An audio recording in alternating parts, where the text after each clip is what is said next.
Ons begin vandag met 'n nuwe maand en 'n nuwe tema. En hierdie tema laat meeste van ons dadelik ongemaklik laat voel. Hierdie tema is getuig met vrymoedigheid. Nou as ons daardie woorde hoor, skop ons interne verdedigingsmeganismes dadelik in. Ons dink aan 'n rasige straatprediker of mense wat soetsappige voorspoedteologie verkondig.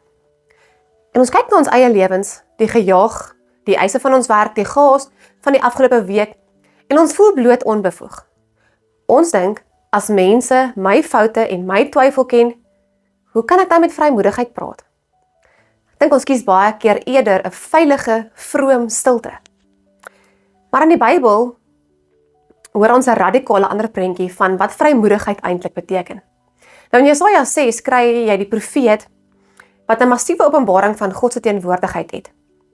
Maar die oomblik toe hy God sien, vul dit hom nie met 'n skielike selfvertroue nie, om te getuig met vrymoedigheid nie. Nee, sy eerste reaksie is een van intense emosionele krisis. Hy skreeu uit, dit is klaar met my, ek is verlore. Elke woord op my lippe is onrein. Jesaja het nie gevoel soos 'n geestelike reus nie.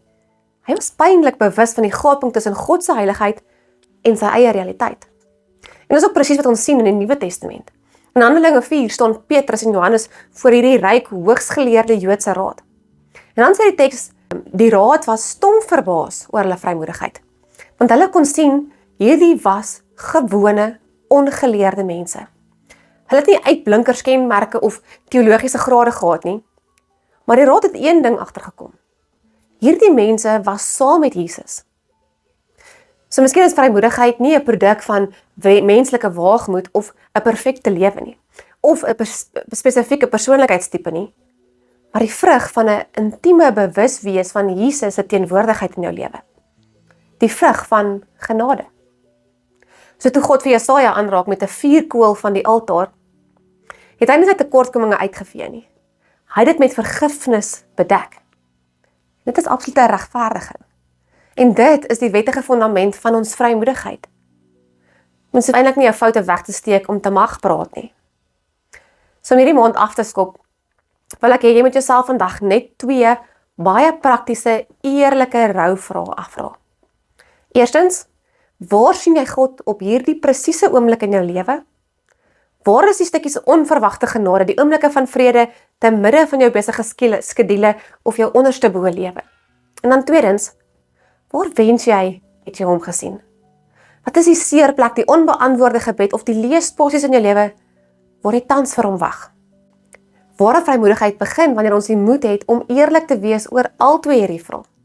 Dit is om vir die wêreld te sê, hier is waar ek God ontmoet het en hier is waar ek hom nog nodig het. Toe God vir Jesaja aanraak met 'n vuurkoel van die altaar, het hy nie sy menswees uitgevee nie. Hy het sy tekortkominge met genade bedek. En eers toe kon Jesaja sê, hier is ek, Here, stuur my. Nou as ons as 'n gemeenskap ons geestelike maskers bietjie afhaal en ons egte stories begin deel, beide ons ontmoetings en ons verlange, dan breek ons die stilte van die werksplekke in ons buurte. Dan getuig ons met vrymoedigheid, nie omdat ons die waagmoed het nie, maar omdat ons die koning ken en bewus is van sy teenwoordigheid.